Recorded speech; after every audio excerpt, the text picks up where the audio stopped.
Kejap. Sekarang pukul berapa Pukul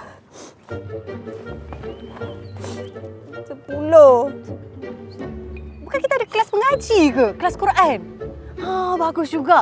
Bila kita belajar Quran, kita mengaji, bagi lega sikit hati kau, tenang sikit hati kau tu. Kau ingat tak yang kelas hari tu kita belajar huruf makhraj yang huruf dal tu? Macam mana? Dedi dubed Du dan dani dadana. Masya Allah, tabarakallah.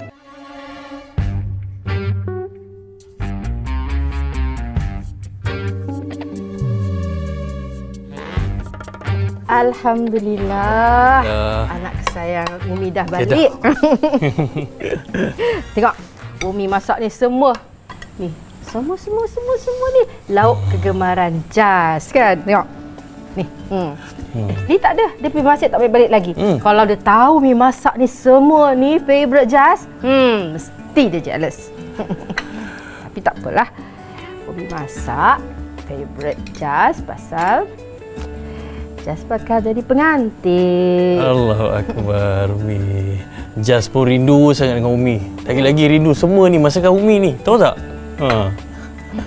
Umi pun rindu, Masya Allah, sangat dekat Jas tau. Sangat rindu.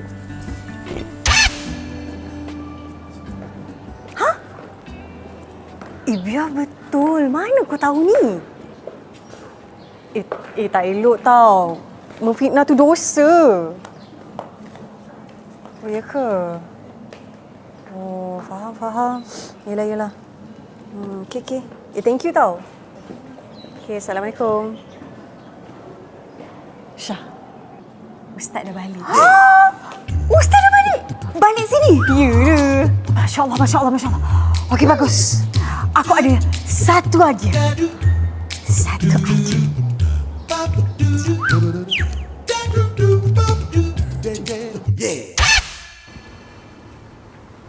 Abang.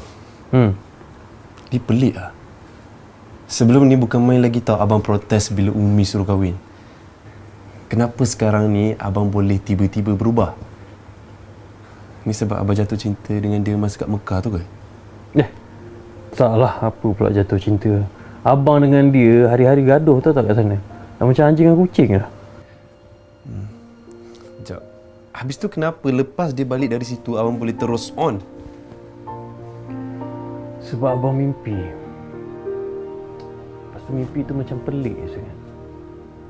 Lepas tu, sejak mimpi tu, abang terus solat istikharah. Tiap-tiap hari. Abang macam dapat rasakan yang Allah hantar abang ni sebenarnya untuk